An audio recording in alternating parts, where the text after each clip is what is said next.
Halo anak-anak, apa kabar kalian di pagi hari ini? Semoga tetap sehat dan Tuhan memberkati. Nah, hari ini anak-anak kita lanjutkan kembali pembelajaran kita. Seperti biasa, Pak Guru membacakan sebuah kata motivasi untuk kita supaya menjadi pemacu semangat anak-anak kami hari ini dalam beraktivitas. Kesulitan-kesulitan yang kamu alami adalah pelajaran yang paling kamu butuhkan. Jadi jangan menyerah, tersenyumlah. Nah, anak-anak kami, kata-kata bijak ini untuk kita yang mungkin merasa sulit dalam belajar, kurang ada semangat dalam belajar. Nah, ini jangan membuat kita patah semangat terus. Ini akan menjadi pembelajaran bagi kita karena setiap usaha kita akan diberikan hasil yang sesuai. Jadi kalau kita merasa gagal karena kita hanya berbuat sedikit dalam belajar, itu berarti membawa kita pada kesadaran bahwa kita harus berbuat lebih. Jadi jangan kita tinggal diam karena kita membutuhkan perubahan dalam kehidupan kita. Jadi kuncinya jangan menyerah di dalam belajar, di dalam hidup bersama dengan keluarga. Namun dalam setiap kesulitan yang kita hadapi, kita harus berpikir yang positif dan tersenyumlah. Baik dikala kita merasa berhasil maupun dikala kita merasa gagal. Karena semuanya itu pasti ada hikmahnya. Anak-anak, selamat berjuang untuk hari ini dalam segala hal ya. Dan Tuhan akan memberkati kita. Anak-anak, pada pembelajaran kita hari ini, pembelajaran 2 halaman 99, kita akan belajar bahasa Indonesia, IPA, dan SPDP. Nah, pada pembelajaran bahasa Indonesia, kita diingatkan kembali supaya berlatih untuk menentukan ide pokok dan isi paragraf. Nah, itu kita akan pelajari nanti melalui video. Maka anak-anak kami mengulang kembali ya pengalamannya pada pembelajaran sebelumnya tentang bagaimana menentukan ide pokok dalam paragraf. Nah, ingat bahwa setiap paragraf itu selalu ada ide pokoknya. Nah, ide pokoknya itu selalu ada di dalam kalimat utama. Nah, kalau sudah kita bisa mempersempit pemahaman kita ke dalam penjelasan yang Pak Guru baru sampaikan ini, maka kita akan menemukan dengan cepat di mana ide pokok di setiap paragraf tersebut. Nah, nanti pada pembelajaran IPA kita diajak kembali untuk melihat lanjutan pembelajaran kita kemarin tentang konduktor dan isolator ya. Nah, konduktor dan isolator itu merupakan suatu bahan yang dimanfaatkan untuk membuat beraneka ragam benda yang kita gunakan dalam kehidupan kita sehari-hari. Nah, benda-benda yang menggunakan sifat konduktor dan isolator itu sering kita jumpai, misalnya dalam peralatan masak, misalnya dalam termos untuk menyimpan air panas, pada baju, dan masih banyak lagi yang lain-lainnya. Nah, kita melihat sedikit pada alat masak yang ada di dapur kita. Nah, coba anak-anak perhatikan kalau ada sebuah teflon di rumah ya, tempat penggorengan. Nah, teflon itu menggunakan dua bahan, baik konduktor maupun isolator ya. Wadahnya sendiri itu bersifat konduktor atau menghantar panas, sedangkan ganggangnya itu bukan dari besi atau semacamnya, tetapi dari bahan plastik yang susah menghantarkan panas sehingga disebut isolator. Nah, bisa anak-anak bayangkan kalau peralatan masak itu hanya bersifat konduktor saja, maka tidak bisa kita mengangkat gorengan kita. Kita tidak bisa mengangkat teflon itu dalam waktu yang cepat. Tetapi walaupun teflonnya panas, tetapi karena digabung dengan penggunaan bahan isolator, kita bisa mengangkatnya dalam waktu yang sekejap. Nah, itulah hanya salah satu manfaat kecil. Nanti di video akan diperjelas kembali. Nah, pada pembelajaran SBDP kita akan belajar kembali tentang gambar ilustrasi pada cover buku. Nah, cover buku itu sangat menentukan ya bagaimana membuat orang tertarik terhadap buku tersebut ya. Kalau isinya bagus tapi covernya tidak menarik, maka bisa saja buku yang ada itu tidak akan dilihat oleh orang lain untuk dibaca. Mengapa? Karena bagian luarnya saja sudah terasa tidak menarik. Maka dalam sebuah buku sangat ditentukan juga oleh bagaimana penampilan sampulnya. Nah, karena gambar itu mewakili atau memuat isi buku tersebut. Nah, itulah kira-kira yang kita pelajari pada hari ini. Nah, anak-anak, marilah kita mengikuti video berikut ini dan semoga bermanfaat untuk anak-anak kami sekalian. Terima kasih. Mari adik-adik kita belajar dengan penuh semangat ya. Perhatikan gambar berikut ini. Suatu pagi, Lani bergegas memasuki ruang kelas dengan membawa sebuah kotak. Ia segera menemui Dayu yang saat itu sudah ada di kelas. "Dayu, coba lihat saya bawa apa?" tanya Lani sambil menunjukkan sebuah kotak. "Ah, kamu akhirnya mendapatkan botol minum tahan panas yang selama ini kamu idamkan, Lani. Bolehkah saya melihatnya?" timpal Dayu ikut senang. "Tentu saja Dayu, saya senang sekali. Akhirnya saya dapat menyimpan teh panas atau air dingin dari rumah agar saya masih bisa menikmatinya di sekolah. Nanti kita berbagi ya Dayu," jawab Lani. "Sebenarnya saya lebih penasaran dengan cara kerja benda itu Dayu. Bahan apa saja yang digunakan benda itu untuk menjaga panas dari air teh panas tidak keluar sehingga tetap hangat, dan kamu pun tetap dapat memegangnya tanpa kepanasan," jawab Dayu. "Di dalam kotak ini ada brosur yang menggambarkan bagian-bagian benda ini. Nanti kita lihat ya. Tetapi saya bawa sebuah artikel yang kurasa juga menarik untuk kita ketahui. Sejarah termos. Benda ini pun sebenarnya hampir sama dengan termos yang biasa kita pakai untuk menyimpan air panas. Maukah kamu membacanya bersama saya?" tanya Lani. "Tentu saja," jawab Dayu bersemangat. Nah, di sini ada artikel yang berjudul Sejarah Termos adik-adik. Sejarah termos. Hampir semua keluarga itu memiliki termos di rumahnya. Termos memang sering digunakan untuk menyimpan air panas agar tetap panas saat digunakan. Biasanya keluarga yang memiliki bayi yang memerlukan susu setiap saat menggunakan termos untuk menyimpan air panas. Nah, termos adalah sebuah benda yang biasanya berbentuk tabung seperti botol yang menyerupai dinding berlapis. Benda ini dirancang berbentuk seperti kaca dengan bahan mengkilap yang dapat menyimpan cairan agar tetap memiliki suhu seperti semula. Dengan dinding di dalam termos yang dirancang seperti kaca, maka kalor yang terdapat pada air panas tersebut tidak bisa berpindah dengan cepat.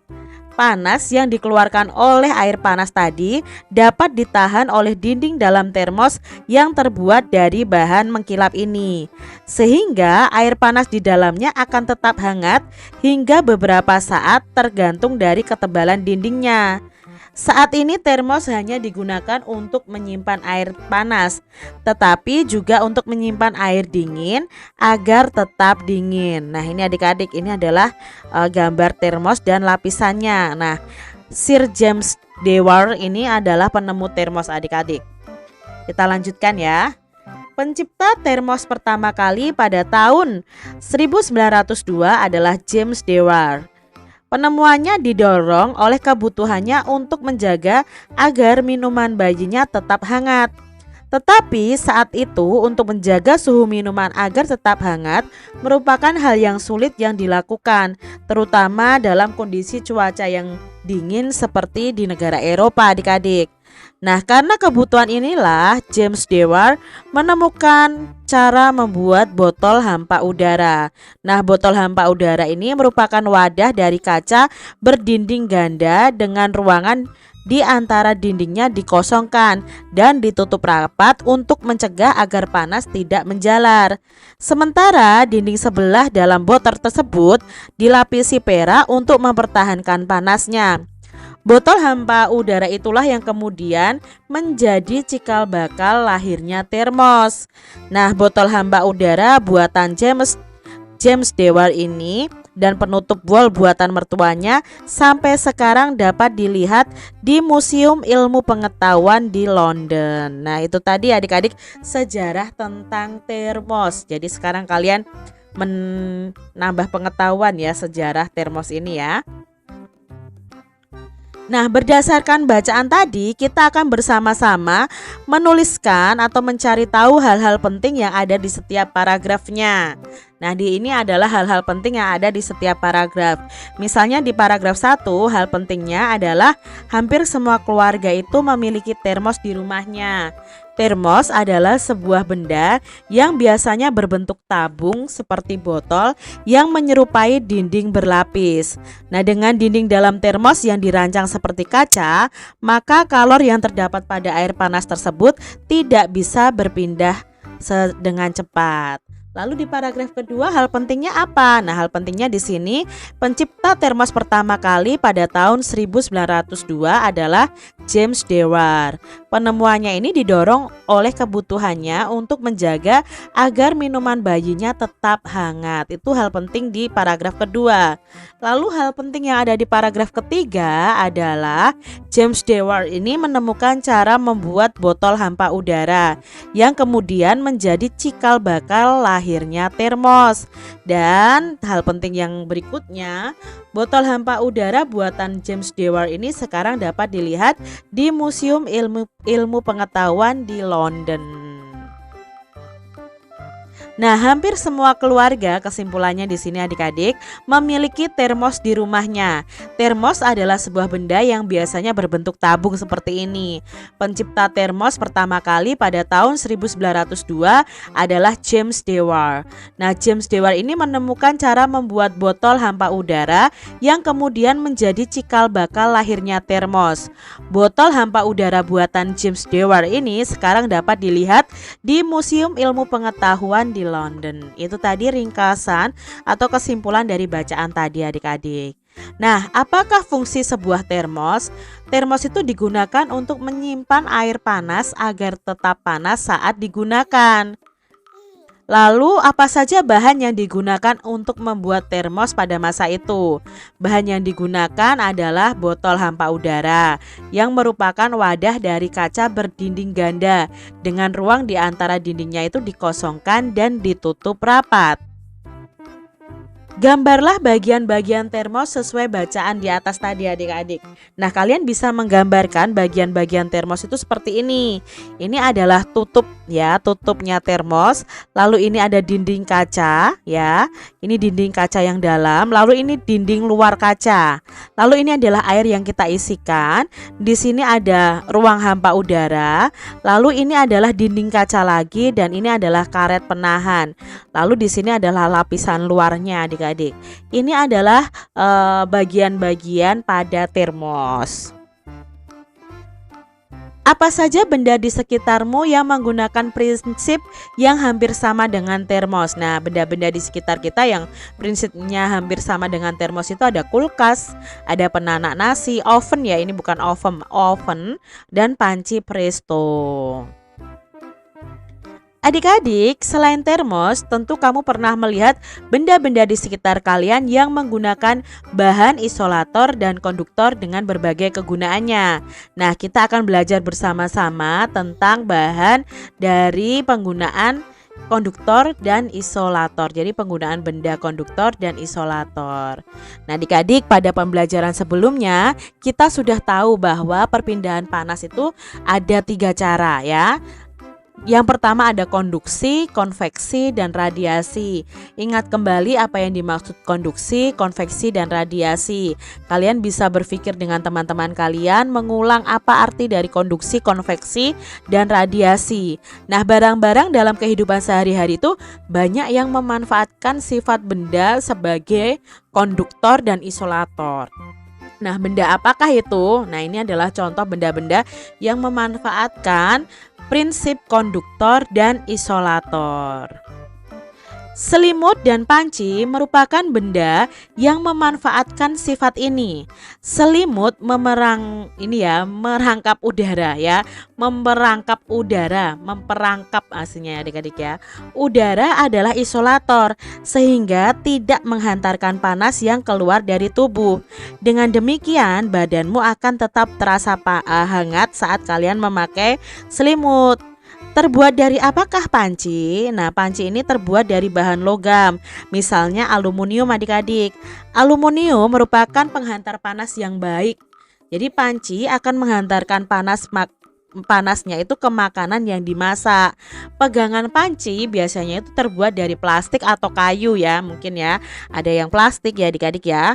Nah, plastik merupakan isolator sehingga kamu tidak akan kepanasan ketika memegang panci ini.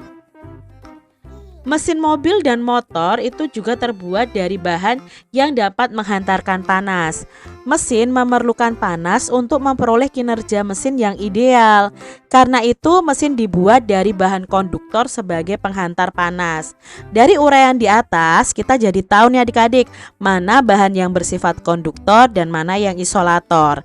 Selain selimut dan panci, tentu kamu dengan mudah menjumpai penggunaan benda yang bersifat konduktor dan isolator dalam kehidupan sehari-hari.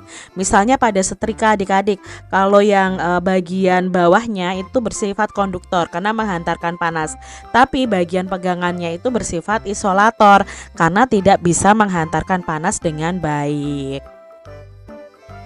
Adik-adik, berdasarkan bacaan di atas, tuliskan hal-hal yang kamu pahami dari setiap paragrafnya. Nah, di sini kita akan menuliskan isi dari paragraf 1 ya dan paragraf 2. Isi paragraf 1 adalah panas itu dapat berpindah melalui konduksi, konveksi, dan radiasi. Lalu isi paragraf kedua itu tentang selimut dan panci itu memanfaatkan sifat konduktor dan isolator. Sedangkan untuk di paragraf 3 dan 4 di sini paragraf 3 itu panci terbuat dari bahan logam dan paragraf 4 itu mesin mobil dan motor terbuat dari bahan yang dapat menghantarkan panas. Itu tadi isi paragraf dari bacaan tadi adik-adik. Nah, di sini kita bisa membuat peta pikiran dari bacaan penggunaan benda konduktor dan isolator. Kita bisa merincinya adik-adik menjadi peta pikiran dari paragraf 1, 2, 3, dan 4. Contohnya di sini, panas dapat berpindah melalui konduksi, konveksi, dan radiasi. Beberapa barang memanfaatkan sifat benda sebagai konduktor dan isolator. Itu berdasarkan paragraf pertama. Lalu paragraf kedua, selimut dan panci ini memanfaatkan sifat konduktor dan isolator. Selimut memerangkap panas yang keluar dari tubuh sehingga badan tetap terasa hangat. Sedangkan untuk di paragraf yang ketiga, panci itu terbuat dari bahan logam. Panci menghantarkan panas sampai ke makanan. Pegangan panci bersifat isolator sehingga kita tidak kepanasan ketika memegangnya. Di paragraf keempat itu tentang mesin mobil dan motor itu terbuat dari bahan yang dapat menghantarkan panas. Mesin memerlukan panas untuk memperoleh kinerja mesin yang ideal. Adik-adik, coba amati benda-benda di sekolah kalian maupun di rumah kalian. Coba identifikasi sifat hantaran benda tersebut dan kegunaannya. Contoh dari Kak Citra nih adik-adik, benda-benda yang ada di sekolah. Ada bel listrik, sarung tangan, mungkin ada termos es ya di kantin, lalu ada jaket, mungkin ada solder ya. Nah, sifat hantarannya apa? Bel listrik itu sebagai konduktor. Kegunaannya apa? Sebagai penanda waktu masuk atau istirahat. Sarung tangan itu sifatnya isolator ya, menjaga tangan tetap hangat. Lalu termos es itu sifatnya juga isolator karena menjaga es tidak mencair. Jaket itu sifatnya juga isolator. Karena apa? Menjaga badan supaya tetap hangat. Lalu solder itu bersifat konduktor. Gunanya untuk apa? Menyambung atau memasang komponen elektronik. Mungkin contoh benda-benda yang ada di rumah, ada setrika. Setrika itu otomatis bersifat konduktor bagian bawahnya. Kegunaannya untuk merapikan baju. Panci juga bersifat konduktor, itu untuk memasak dan merebus air. Termos itu bersifat isolator, menjaga air tetap panas. Spatula ya, spatula itu juga sifat hantarannya itu isolator ya, misalnya mengambil masakan dari wajan seperti itu. Lalu ada selimut, itu juga isolator karena menjaga badan kita tetap hangat. Mungkin adik-adik bisa menyebutkan nama benda lain, sifat hantarannya dan kegunaannya. Nah, adik-adik coba perhatikan gambar yang ada di sini ya. Ini adalah teknik menggambar. Menggambar itu dengan menggunakan keterangan yang dibaca merupakan salah satu kegiatan menggambar cerita. Apakah gambar cerita itu? Nah, gambar cerita adalah gambar yang menceritakan suatu adegan atau peristiwa. Nah, fungsi gambar cerita antara lain: satu, bisa memperjelas alur atau isi cerita. Yang kedua, bisa memperjelas isi pesan dalam promosi suatu barang. Yang ketiga, menarik perhatian. Yang keempat, menambah nilai artistik atau keindahan. Dan yang kelima, sarana untuk mengungkapkan perasaan penggambarnya. Jadi kalau kalian menggambar cerita, ini ada fungsi-fungsi gambar ceritanya ya. Dari cerita itu harus memperjelas alur ceritanya, harus memperjelas isi pesannya, harus menarik perhatiannya. Seperti misalnya gambar komik ya. Gambar komik itu kan gambar bercerita adik-adik. Jadi ya harus di komik itu harus jelas alurnya atau ceritanya, harus jelas isinya, harus menarik perhatiannya juga, lalu bisa mengungkapkan perasaan dari penggambarnya seperti itu. Nah, gambar cerita itu sering ditemukan dalam buku cerita, majalah, dan buku pelajaran. Poster dan brosur itu juga sering disertai gambar cerita agar menarik adik-adik. Petunjuk cara penggunaan barang pun sering dilengkapi dengan gambar cerita untuk membantu para pengguna menggunakan benda tersebut. Nah, di sini ada contoh nih adik-adik. Di sini ada gambar ya. Gambar dari sampul buku. Misalnya ada gambar cerita dari buku pelajaran ya. Di sini buku pelajarannya berjudul Cita-citaku. Nah, ceritakan kesan yang kamu tangkap dari gambar itu. Nah, dari gambar itu kan menceritakan gambar seorang guru yang sedang berdiskusi dengan 6 siswanya tentang cita-cita mereka. Buku ini merupakan buku kegiatan belajar siswa. Lalu ada buku yang kedua adik-adik ya. Di sini ada Surat Kecil untuk Tuhan. Nah, gambar cerita dari misalnya dari majalah atau dari novel ya. Kalau ini dari novel ini adik-adik. Nah, ceritakan kesan yang kamu tangkap dari gambar cerita tersebut. Nah, gambar buku ini menceritakan gambar seorang anak yang terjebak dalam suatu sindikat yang memanfaatkan anak-anak terlantar untuk menjadi pengemis jalanan adik-adik. Jadi ini surat kecil untuk Tuhan. Lalu berani yuk minum obat. Nah, gambar cerita ini dari poster adik-adik. Ceritanya tentang apa? Menceritakan gambar seorang ibu yang sedang memberikan obat kepada anaknya.